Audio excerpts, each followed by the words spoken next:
We got a very exciting delivery. My bulbs have finally arrived. It's really cool because the nursery we get them from are here in Wisconsin. So they're all very fresh and they're a very good grower. So I'm excited to get these in the ground and see what they're going to look like next spring. So I got some bearded iris. This one is a variegated variety, which is cool because one of the ones I planted died out, I think. It disappeared, so I assume it's dead. But I got another one, and it's scented too, which is kind of cool. So I'm excited to see that next spring.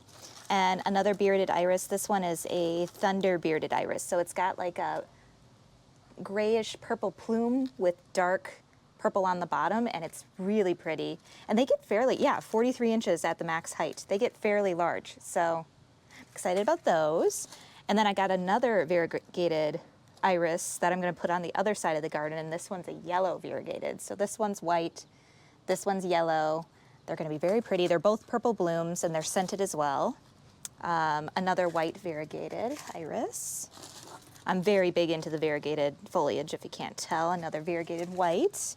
And then some spring blooms. I've got, let's see, alliums. So I've got some giant alliums here.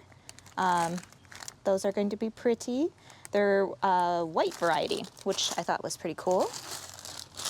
Then this one is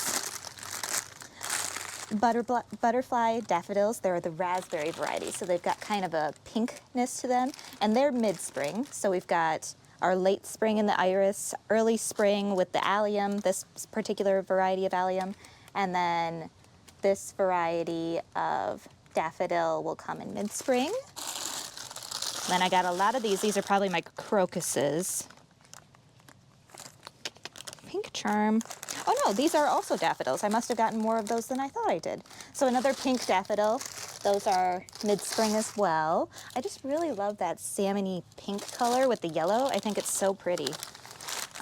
These are my crocuses. So my early spring, early to mid-spring. They're more of the classic purple and white variety, I believe. And then we've got early spring yellow daffodils. So these are much smaller daffodils, and they're really, really bright yellow, and they're only yellow. And those come early. So I thought those would be a nice, bright, cheerful color when we're still probably in the depths of winter here in Wisconsin. Another allium mix. So this is the double bubble blend. So this is like pinkish, purplish, and other purples. That's late spring. And then my final alliums, late spring as well, and these are another pack of that bubblegum one. So that's all I got, and I'm gonna get those in the ground today now that we have our leaf mulch down, and we also have to do some actual mulching because I want my leaves to stay where I have them. These are going in a wave through here because they go with that guy, and this is where the other one died. So, well, maybe. It might still be there, but I am dubious at this point. So I want it to kind of like flow through here so that eventually these will naturalize by rhizomes. So these will fill in this space, and I do like this like texture. It's so different from what I have in here. So those are going through here. What colors are they? That's white and green. So that's the variegated white, and then the flower on each of these will be purple. This one is purple as well. They are different varieties. So these three are different from this one, but they're gonna look similar enough that I think it'll look cohesive, and I'm not too concerned about it.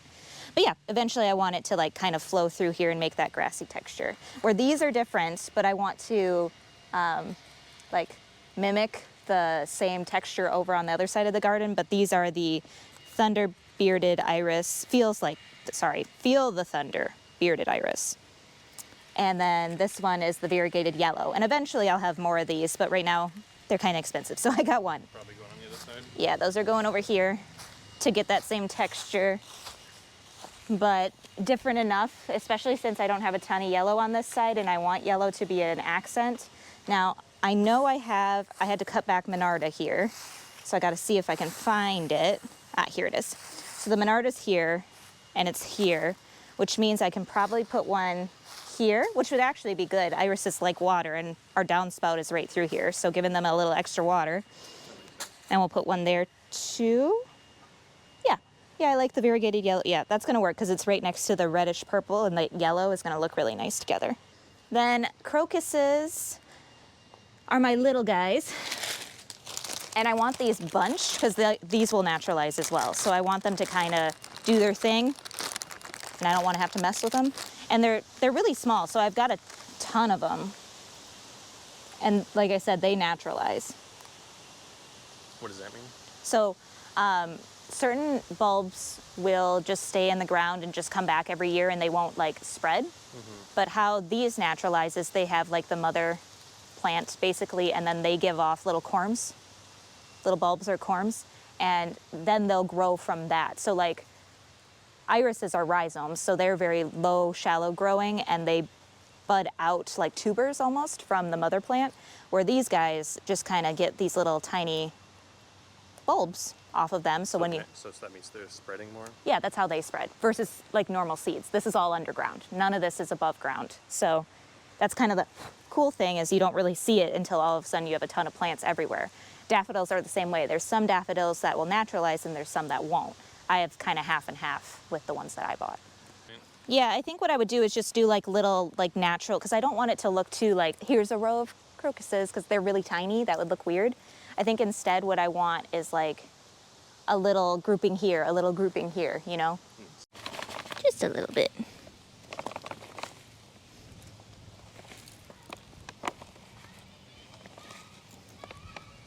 Pointy side up, and then I'm just putting a couple in. I'm not really counting out how many I'm doing, just keeping it kind of natural, but pointy side up so that they actually grow the right way, and then filling it in. I've got a nice little wasp who won't leave me alone. There we go. Next one. And I want to put some of these in the garden too, so I'm not going to do too many. Just enough to do a little color in the spring, so when we walk up to our house it looks pretty. So they just kind of lay dormant all winter?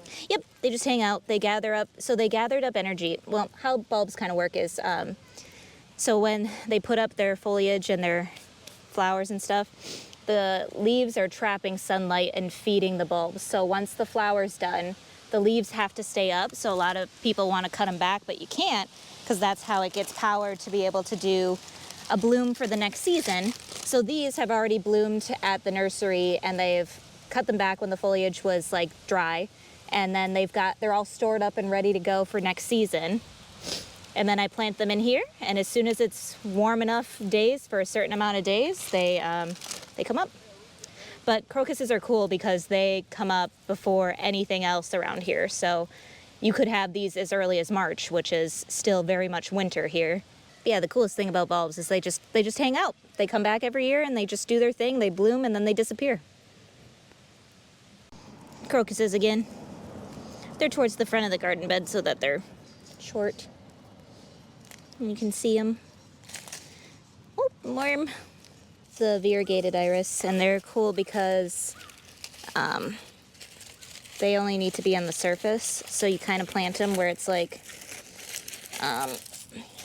so this is the root side with the rhizome, and then this is the leaf that they cut down when they were, you know, packaging it and getting it ready to go. So all you have to do is lay it in, and then cover the root with soil, and then the little leaves that are dried stick up. And then that's that for them. They're right on the surface, so it's easy to just bury them in. Hopefully it likes its spot. I think it will, though. Oh, there's a nice little worm there. Alliums don't like fertilizer because they're part of the wild onion. So they are just going straight in, doing their thing. Well, they do like fertilizer, but not at this point. At this point, they're just needing to be in here. When you have your like serendipity or summer alliums, those are heavy feeders, so those need more.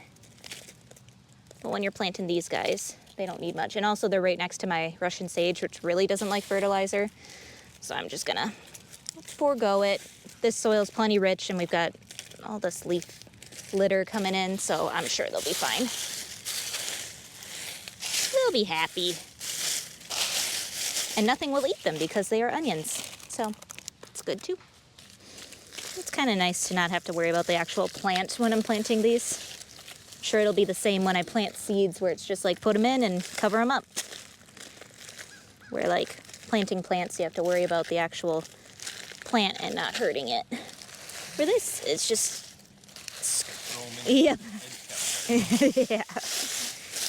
Yes, it is. All right, next one. These are alliums again.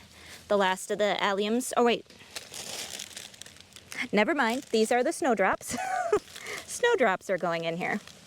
Actually, I think they're called snowflakes. They're not snowdrops because I got the bigger variety that look a little bit frillier. They almost look like ballerina skirts, and I just thought they were so pretty.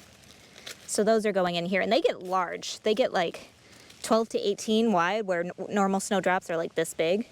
So I'm excited to see these. I haven't seen these in person before, so. And I love snowdrops and anything like that. I think they're just so magical, especially because they come up so early, comparatively. There we go. Tuck them in. Other side. I don't want to put too much fertilizer in here right now. Again, because there's stuff around here that doesn't really like fertilizer, and also like we're almost out of frost. The last thing I want is for these plants to think it's time to bloom again, because that's detrimental. So many worms. Happy day. There we go. Tuck those guys in.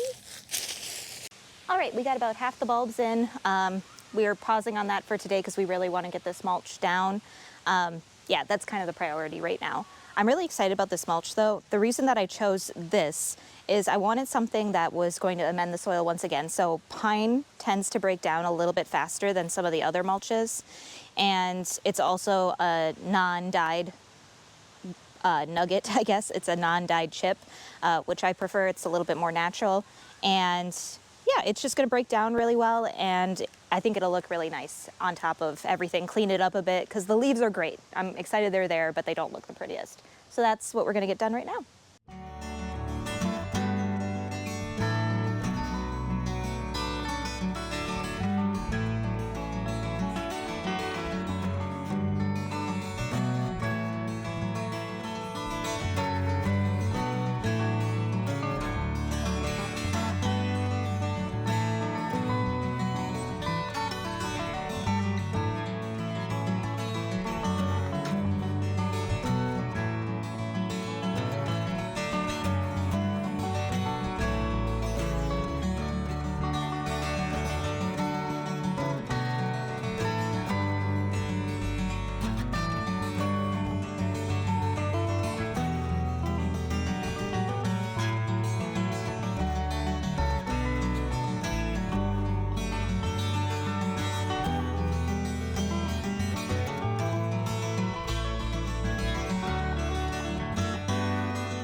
All right, the mulch is done, and I really love the way it looks. It really makes the plants pop, and I just feel so much better knowing that those leaves are tucked in for winter, and hopefully come spring we'll have some really nice soil to work with next year.